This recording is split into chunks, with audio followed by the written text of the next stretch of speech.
It's almost difficult to comprehend, just looking back, what a shock it was, how audacious it was for the Russians to do this on our streets, on the streets of Salisbury, and the impact that that had. And of course it meant a huge response from government, from people locally, but also an international response and a very clear message given to Russia. We're watching you, we know what you've done, we're watching you, and obviously the result of the discussions I had with international allies was that we collectively expelled the largest number of Russian intelligence officers in history. How did you react to the response from allies? Is that what you expected from them at the time? Because it was a massive expulsion, 150 intelligence officers from across the Western world. It was a significant expulsion, and I was very grateful to allies for stepping up to the plate. We helped in that by ensuring that we could give them as much evidence as possible of what has happened. Because, of course, there's a natural reaction. They might have said, well, are you sure it's Russia? We were able to provide the evidence that showed that this was an intervention by the Russian state. For you as Prime Minister at the time, was it perhaps the biggest or one of the biggest challenges you had to deal with? Well, when you're Prime Minister, you're dealing with all sorts of challenges all the time. But it was very significant. And it was, and I think back to the time when I sort of sat down and told this story about this elderly gentleman and his daughter who'd been found on this park bench in Salisbury, who were ill. And you sort of think, well, almost, why am I being told this? And then you're told that he was a former Russian intelligence officer, and you kind of think, right, this makes it different. But you still, I think at that moment, you still hope that there might be a normal explanation from it. But of course, you have to prepare for the worst, i.e. that it was indeed an attempted assassination by Russia. Reflecting back, is there anything you would have done differently? Because you were dealing with all your allies, including President Trump, who was President of the United States at the time. I think I don't wake up thinking, oh, I wish I'd done that. I think that we were very careful and considered in our response, deliberately careful about making sure that we had the evidence before we attributed this to Russia. And if you may recall, we actually gave the Russians an opportunity, once the nerve agent had been identified as Novichok, we actually gave the Russians an opportunity to explain how this might have been released. We had no reply. And that gave us a very clear message, and that was another element of the evidence against Russia.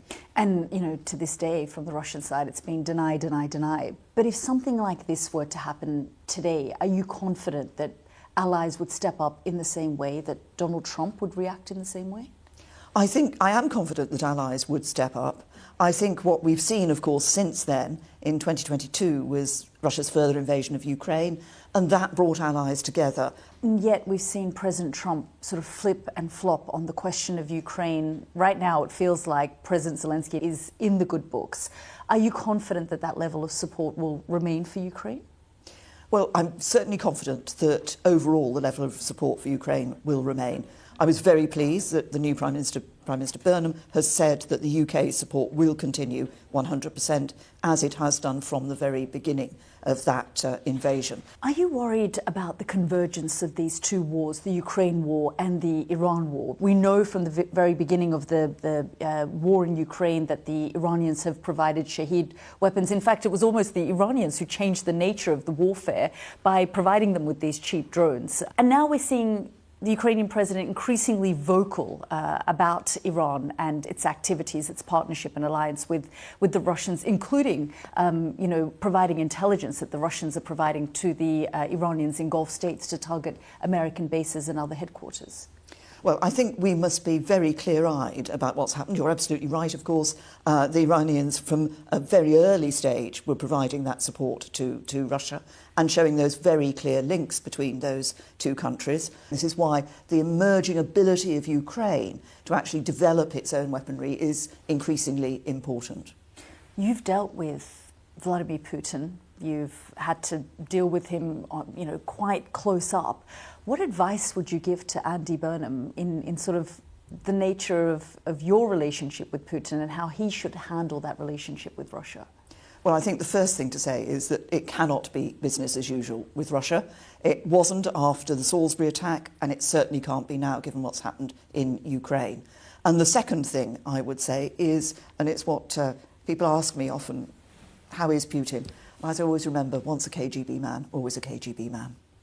There's been a lot of talk of Europe working with the Ukrainians to try and come up with some kind of negotiation team to bring about the Russians and the Ukrainians to the negotiating table.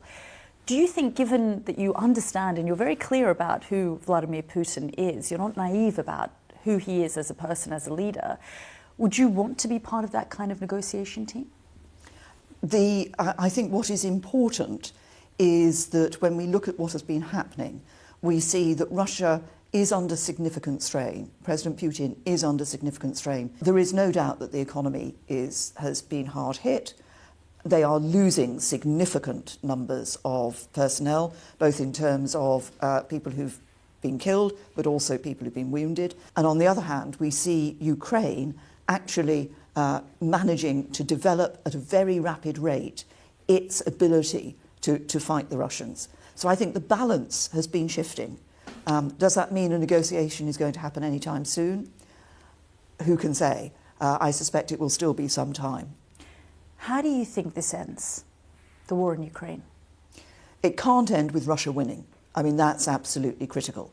And that's so important. It's important for all of us who believe in sovereignty, in freedom, in democracy, that we do not allow Russia to win this war. You were the first leader when President Trump first came to power to meet with President Trump. What advice would you give him in how to deal with Donald Trump? Obviously, the circumstances that a president and a prime minister deal with vary over the years. So the circumstances that President Trump and Andy Burnham will be dealing with are different today from those that I dealt with when President Trump was in his first term. But I think, if I look at what we were doing during that first term, there's one message that President Trump has been consistent on and that we actually have agreed with as the UK, and this is now a challenge, of course, for Andy Burnham, is that in Europe we need to step up our defence spending. We need to show that we have those capabilities, that we can not just rely on the spending of the United States. Are we in a position? Do we have the capabilities, do you think? I believe we do, and I believe, obviously, the government's given a commitment to increase defence spending, but recognising that, as Ukraine has shown, actually warfare is changing. And we must never forget that this isn't just about frontline troops, for example. It's also about issues like cyber warfare as well. When you look at the situation in Iran, what concerns you most? I really feel for those many, many people in Iran who actually want to live in a peaceful, free and truly democratic country. What I want to see is a solution that ensures that the Straits of Hormuz, of course, can be open because they're such a vital waterway. Before Andy Burnham stepped into the shoes of Prime Minister, he made Labour's position on Gaza very clear. Going forward, how should the UK deal with its relationship with Israel and the situation in Gaza? Well, I'm a strong believer in a two-state solution. I know this is a phrase that has somewhat gone out of favour, but it is, if you look back to the Balfour Declaration, which of course was that letter from which the State of Israel, the homeland for the Jewish people, emerged. In that letter, it's very clear that there should also be somewhere that was safe for the Palestinian people. Is that realistic, though, today? I'm tempted to say with political will, everything is realistic. But you have to have sides with the political will to pursue that. And do you think Andy Burnham has the ability to do that? Well, I hope that he is going to be recognising the importance of that two-state solution. What sort of lessons do you think the new British government should take and sort of the direction that should be taken when you reflect back on the last sort of 8 or 9 years?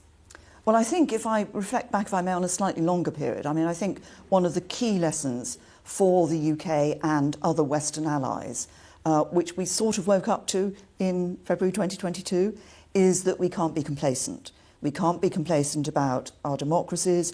We can't be complacent about relationships around the world, because these are changing, these are moving. And so that's the first thing, being willing to be alert, not to make assumptions about relationships around the world. I think that's very important.